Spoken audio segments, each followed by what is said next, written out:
Allez, c'est parti, je reprends la suite des questions. J'ai mis un petit peu longtemps, mais comme d'habitude, hein, je suis mon simple, donc mon simple m'amène à les faire aujourd'hui. Allez, alors, bonjour Clémentine, j'espère que tu vas bien. Ça fait un moment que je ne t'ai pas écrit. J'ai vu ton appel à question, alors je vais tenter d'en poser une ici.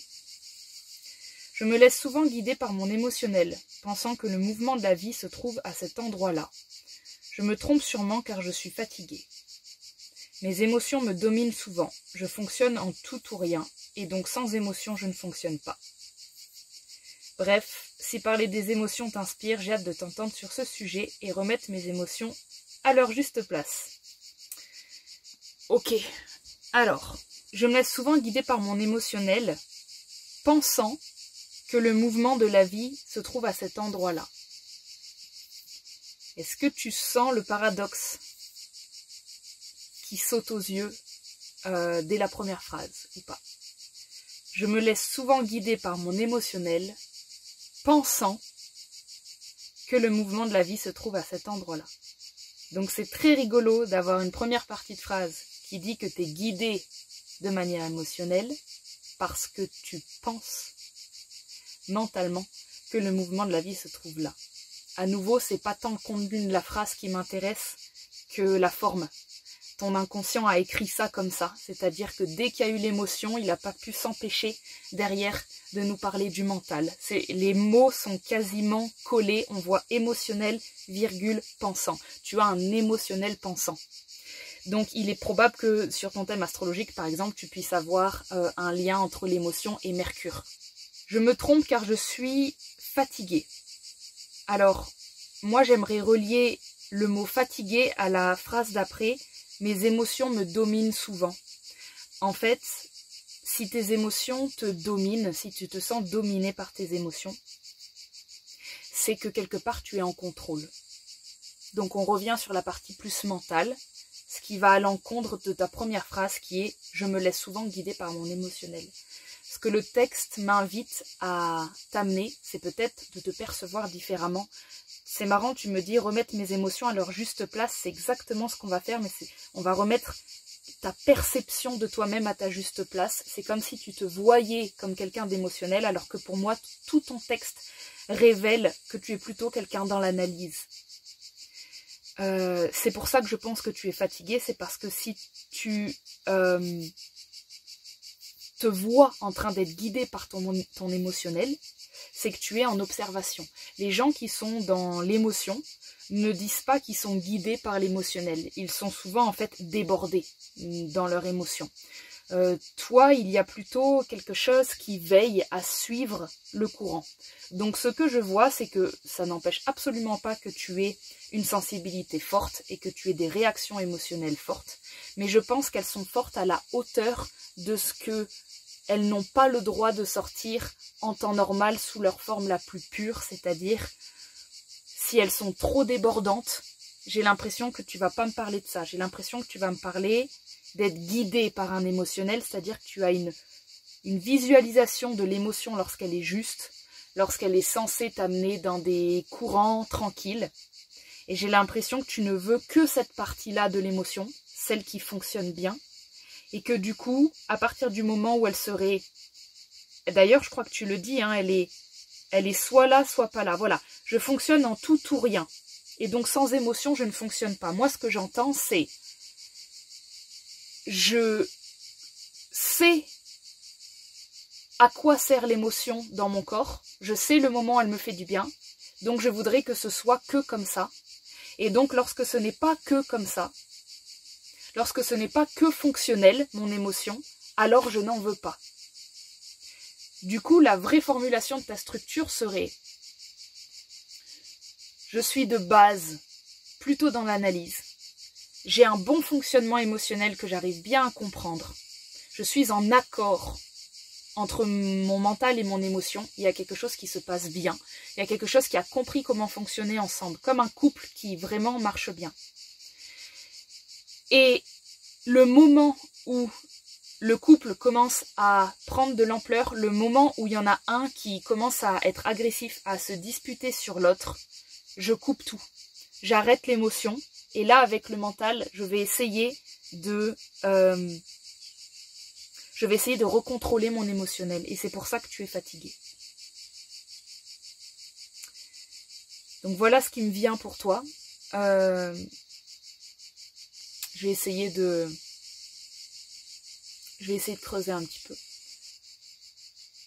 Ok, la première question qui me vient, c'est pourquoi se faire croire que tu es émotionnel? Je pense qu'il y a une culpabilité de ne pas l'être, quelque part. Je pense que si tu m'as précisé que tu as tout un amas en Capricorne, parce que ta structure, elle fonctionne comme un guide. En fait, tu es censé être un guide. Tu es le guide qui va pouvoir aller dans un environnement où il y a des enfants ou des adultes qui ont beaucoup d'émotions et qui ne la gèrent pas. Et toi, tu vas être un pilier, tu vas être un roc pour tranquillement, parce que tu es en lien avec tes propres émotions et donc les leurs, les guider. Je pense que tu as profondément une structure de guide. Simplement, si tu as peur de toi-même là-dedans, si tu as peur de manquer de sensibilité, si par exemple tu aurais peur d'être quelqu'un de froid, comme ton père par exemple, si voilà, si tu n'as pas envie d'être ce genre d'adulte un peu inconsciemment, tu souhaites être guidé par ton émotionnel beaucoup plus souvent. Moi j'ai l'impression qu'il y a une dissonance à cet endroit-là. C'est comme si j'avais envie de t'inviter à te prendre tel que tu étais, c'est-à-dire à voir positivement le fait que tu n'es pas tout le temps dans l'émotion, que tu n'es pas tout le temps touché partout. J'aimerais que tu puisses reconnecter et recontacter ton insensibilité pour arrêter de la blâmer et du coup d'essayer d'être comme les autres que tu vois sensibles. Tu n'es peut-être pas ce genre de personne qui va... alors certes, tu as un Jupiter en Cancer, en M12. Ce qui est à nouveau super, hein, c'est que tu as un lien de base avec ta sensibilité. Moi, je vois juste qu'il y a quelque chose qui essaye d'être quelqu'un qu'il n'est pas, qui essaye de forcer sur quelque chose qui n'est pas, et c'est pour ça que tu es fatigué. Moi, j'irai vraiment recontacter avec la partie en toi, la mer froide, quelque chose comme ça. L'eau froide, donc la mer dans les deux sens, hein, et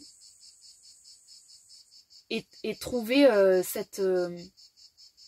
le but, le sens de pourquoi tu es quelqu'un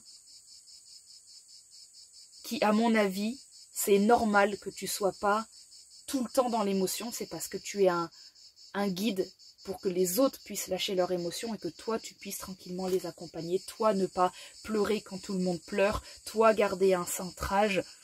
Il y a juste un petit refus de ta part, je ressens à l'intérieur, d'être comme quelqu'un. Il y a une sorte de population que tu as vue qui est coupée de ses émotions. Tu ne veux jamais être cette personne. Et en ayant peur de devenir un jour cette personne, tu te racontes que tu es quelqu'un guidé par tes émotions.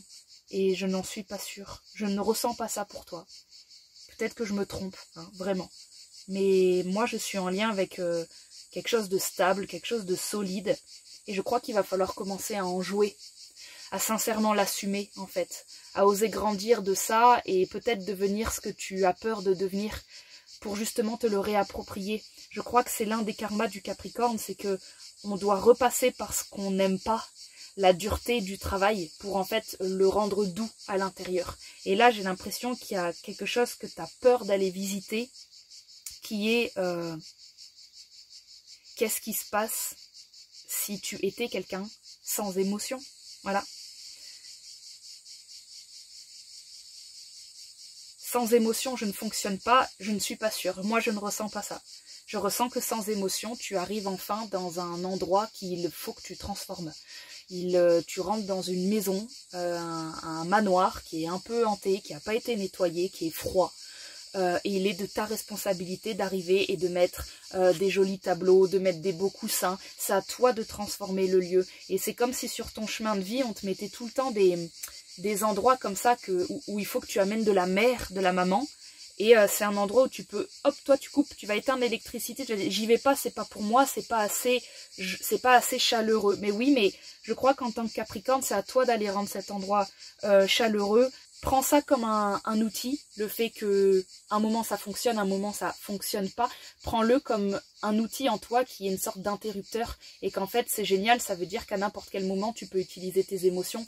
Quand elles arrivent, tu sais quoi en faire. Quand elles sont pas là, ça veut dire autre chose. Au lieu d'essayer d'être quelqu'un que tu n'es pas, parce qu'à nouveau je ressens assez fort qu'il y a quelque chose que tu veux pas devenir et du coup tu es en train de lutter contre et c'est dommage. Moi je mourrais à ça, j'irais là-dedans et je me prendrais telle que je suis avec cette immense faculté très capricornienne d'allumer ou d'éteindre les émotions, mais en vrai c'est pas comme ça que ça se passe. Si parler des émotions m'inspire, de manière générale, non, ces vidéos-là, en tout cas, je vais parler des émotions à travers toi.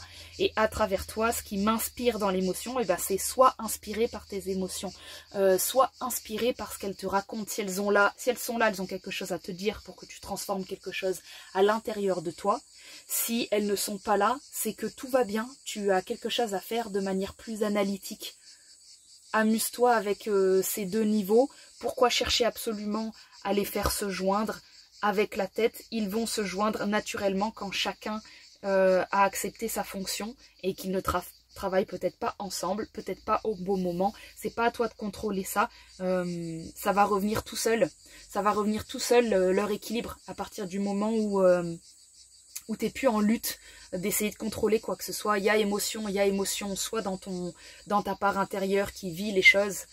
Pour moi, l'émotion, c'est vraiment mon meilleur système pour me dire, là, je m'arrête. Il y a quelque chose en moi, c'est une opportunité en moi de ressentir quelque chose et de grandir à l'intérieur. J'arrête l'extérieur. Quand j'ai de l'émotion, moi, je reviens et je m'occupe de moi. Quand je n'ai plus d'émotion, c'est pas qu'en fait j'en ai plus, mais elle est calme, elle n'a pas besoin d'être là. J'ai une ouverture vers l'extérieur, j'ai une ouverture sur l'extérieur. Et quand je vais marcher à l'extérieur, je vais pouvoir faire des choses à l'extérieur. Et quand quelque chose va me provoquer de l'émotion, je vais revenir à l'intérieur. Et moi, j'ai un fonctionnement assez séparé. Ce serait ne pas tant te laisser guider là par tes émotions que de laisser guider par qui tu es, dans ton entièreté. Laisse-toi guider par ce que la vie te montre que tu es. Tu es toi, ne lutte pas contre toi. C'est le grand message qui revient dans ce texte, c'est ne lutte pas contre ce que tu es.